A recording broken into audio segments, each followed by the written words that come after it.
الحمد لله الحمد لله المنعم على من أطاعه واتبع رضاه المنتقم ممن خالفه واتبع هواه الذي يعلم ما أظهره العبد وما أخفاه المتكفل بأرزاق عباده فلا يترك أحدا ولا ينساه أحمده سبحانه وتعالى حمدا كثيرا إذ لا يستحق الحمد إلا إياه وأشهد أن لا إله إلا الله وحده لا شريك له شهادة عبد لم يخش إلا الله وأشهد أن محمدا عبده ورسوله الذي اختاره الله واصطفاه صلى الله عليه وعلى آله وأصحابه صلاة وسلاما دائمين متلازمين إلى آخر الدهر وانتهاه وسلم تسليما كثيرا يا أيها الذين آمنوا اتقوا الله حق تقاته ولا تموتن إلا وأنتم مسلمون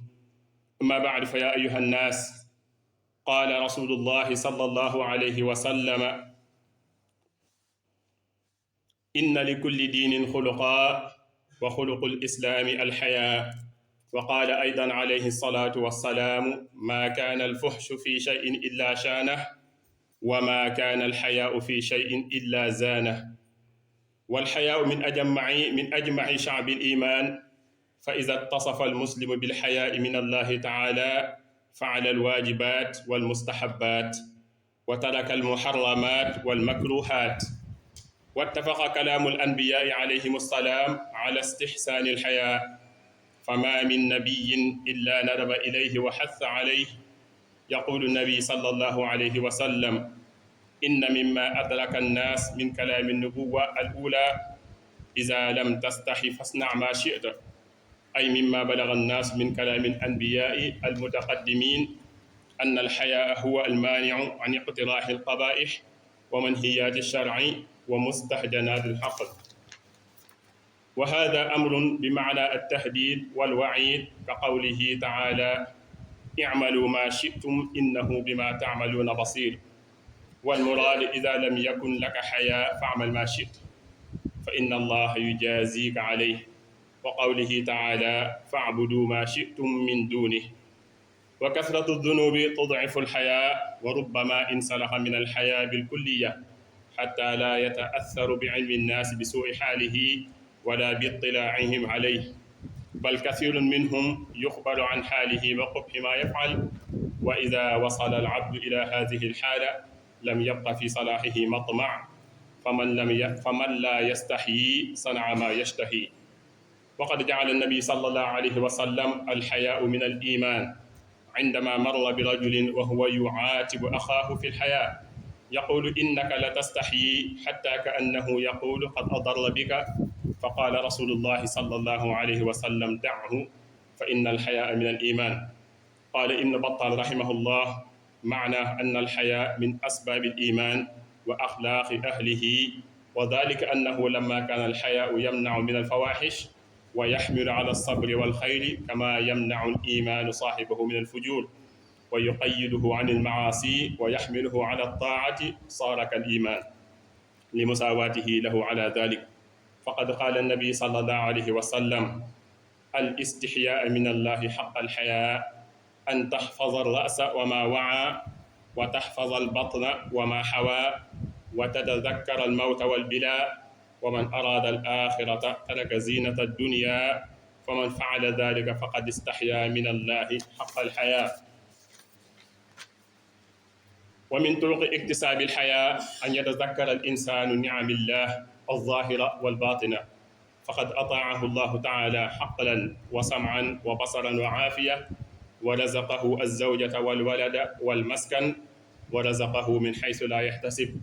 فإذا تذكر المرء هذه النعم وتذكر تقصيره في شكره استحيا من الله أن يستعمل شيئا من ذلك في معصيته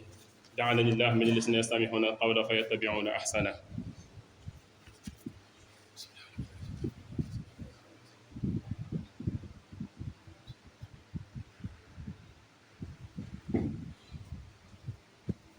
إن الحمد لله تعالى نحمده ونستعينه ونستغفره ونعوذ بالله من شرور أنفسنا ومن سيئات أعمالنا من يهده الله فلا مضل له ومن يضلل فلا هادي له وأشهد أن لا إله إلا الله وحده لا شريك له وأشهد أن محمدا عبده ورسوله فصل اللهم وسلم وبارك على عبدك ونبيك ورسولك محمد وعلى آله وصحبه وخير خديمه أجمعين. mbokk yi ñu ngi sant yàlla suñu borom subhanahu wa taala suñu borom mi nga xamee ne mooy xéewale képp ku ko topp ci ay ndigalam ak képp ku koy may la ci yamale waaye suñu borom subhanahu wa taala mi nga xamee ne ak maadu teem dana faral di fay jaam bi ci jëf yu ñaaw yim daan jëf waaye bu ko neexee tamit mu jégal ko ko suñu borom mi nga xamee ne moo xam jaam bi lépp lu muy wane ci kaw ak lu muy nëbbu suñu borom mi nga xamee ne moo warlul boppam wërsëgu jaam bi fu mu mën a nekk suñu borom subhanahu wa taala moo ko yore suñu borom mi nga xamee ne du fàtte mbir te dara du ko rëcc ci xam-xam bu sell boobee ñu ngi koy sant gi yàlla ci moom suñu borom subhanahu wa taala képp ku yeyoo ak cant moom mooy ka ca jiitu ñi ngi seede ne amul benn buur bu ñu war a jaamu ku duñ moom te des ko bokkaaleeg dara ñi ngi seede tamit ne suñu sang ba Muhammad sallallahu alayhi wa sallam ab jaamam la te ndawam la moom moo ko tànn ci biir jaam ñi mu jiital ko ba noppi yónni ko ci xeet wi mbokk yi ginnaaw ba loolu jàllee maa ngi dégg sama bopp te di leen dénk ragal yàlla suñu borom subhanahu wa taala ci jëf ay ndigalam te bàyyi ay tereem mbokk yi suñu sang Muhammad sallallahu alayhi wa sallam dañoo wax ne diina yi jiitu woon yëpp kenn ku ne am nga sa jikko joo amee waaye nag nee na jikkoy diinay islam mooy lan alxayaa mu ne mooy kersa suñu sang Muhammad sallallahu alayhi wa sallam waxaat ne jëf ju ñaaw wala wax ju ñaaw wala doxalin wu ñaaw du deñ mukk di dem ci mbir lu dul ne da koo mujj ñaawal waaye suñu sang fa mu ko tëjee moo ne kersa du dem mukk ci mel ni mbir lu dul ne da koo fekk mu ñaaw lool mu daal di koy taaral daal di koy rafetal mbokk yi jaam bi bu fekkente ne dafa maanu ci kersa diggante ak borom subhanahu wa taala dana jëfe mboolem lu mu ko digal waaye nag du ca yam da cay boole di jëf lu ñu sopp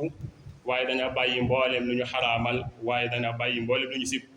mbokk yi yonente yi jiitu woon yëpp dañoo maase rafetlu lii di kersa amul benn yonente bu musa ñëw du dul ne da koo soppaloo aw xeetam daal di cay soññe lool waaye suñu sang Muhammad sallallahu alayhi wa sallam moo wax ne li gën a bokk na ci li gën a tedd li ñu jëlee ci suñu yonente yi ñu jiitu woon mooy siira bi mooy isaa lam tastahi fasna ma shi'ta mu ne nit ki bu amul kersa daal mën naa jëf lu ko soob li mu bëgg a wax foofu mooy bokk na ci li ñu jëlee ci suñu yonente yi jiitu woon mooy lii di kersa day nekk di tere jaam bi muy jëf-jëf yu ñaaw wala muy jëf yoo xam ne si chariatu islamiyya da koo tere wala xel mu sell sax da koy bañ mbokk yi am na benn tëkkoo bu xaw a diis bu nekk ci alquranul karim suñu borom dafa wax ne fa'budu i'malu ma shi'tum innahu bima ta'maluna basir man ngeen a jëf lu leen soob waaye man seen borom subhanahu wa taala maa ngi jàkkaarloo jëf yi ngeen di jëf li mu bëgg a wax foofu mooy ko amul kersa lu la neex mën nga koo def waaye nag suñu borom subhanahu wa taala am na maada gu toll ne ëllëg yawmal xiyaam bu agsee dina ko fayanteeg yow am beneen aaya bu mu waxaat ne fa'budu ma shi'tum min duni lu leen neex man ngeen koo jaamu lu dul man suñu borom subhanahu wa taala waaye teewul man ma nekk seen buur di leen xaar fii ëllëg mbokk yi bàkkaar yu ëpp wala bu bëri lool dana sippi lii di kersa ba mën naa dem ba yóbbu sax kersa gépp nag mbokk yi da nga gis kenn koo xam ne si dafa ñàkk kersa ba jéggi dayoo ba nga xamee ne jëf ju ñaaw ji muy jëf moom nekkatul lu koy metti nekkatul lu koy tiis nit ñi toog di ko waxtaane sax nekkatul lu ko metti nit ñi xam li muy jëf ju ñaaw nekkatul lu koy tiis mbokk yi ku amul kersa mën ngaa jëf lu la soob suñu sang Muhammad sallallahu alayhi wa sallam dafa jël lii di kersa boole ko ci gëm yàlla suñu sang dafa mos a romb benn waaye mu yedd mbokkam ci kersa bu ëpp gi mu am waaye yonent bi sallallahu alayhi wa sallam da koo wax ne ko bàyyi ko kersa dafa bokk ci gëm yàlla Ibn Battal rahimahullah bi muy firi xadis bi Ibn Battal kilifa gu màgg la ci masabu imam Malik bokk na ci ñeent ñu njëkk a chara sahihul Bukhari yi am na ñu koy woowee Ibnu Lajjam ba tey dafa wax ne kersa ci boppam dafa bokk ci gëm yàlla bokk ci jikkoy waaju gëm yàlla nee na kersa day tere nit ki muy jëf-jëf yu ñaaw da koy muñloo muy mën a topp suñu borom subhanahu wa taala ci metti ak ci yomb nee na gëm yàlla tamit noonu la mel day tere jaam bi muy jëf-jëf yu ñaaw da koy wommat ngir mu moytandiku li nga xam ne si mooy tooñ suñu borom subhanahu wa taala waaye da koy muñloo tamit mu mën a topp yàlla dëgg-dëgg topp suñu sang Muhammad sallallahu alayhi wa sallam am benn xadis bu muy jàngal mu ne dëgg-dëgg yi kersa sa digganteeg sa borom subhanahu wa taala nee na mooy lan mooy nga wattu sa bopp ak mbooleem loo xam ne si nekk na ci bopp bi mooy nga góorgóorlu ba doo xool lu ñaaw ngir jëmmi sa rus sa borom subhanahu wa taala wala ngay wax ju ñaaw wala ngay sujjóot leneen lu dul suñu borom subhanahu wa taala nga rus suñu borom subhanahu wa taala ngir ci loolu ba ca topp nee na wa tahfazal batna wa ma xawaa mooy nga aar sa biir ak mbooleem lu ko làq nga góorgóorlu ba doo lekk lu xaraam doo nax nit ngir lekk alalam ci mu nekk bi xëyri tibi nafs leneen la ca topp mu ne ngay fàttaliku lii di faatu ak ràpp ci biir bàmmeel nee na jàmm bi bu dee góorgóorlu di fàttaliku loolu suñu borom dana ko mën a may mu am lii di kersa loolu diggante ak boromam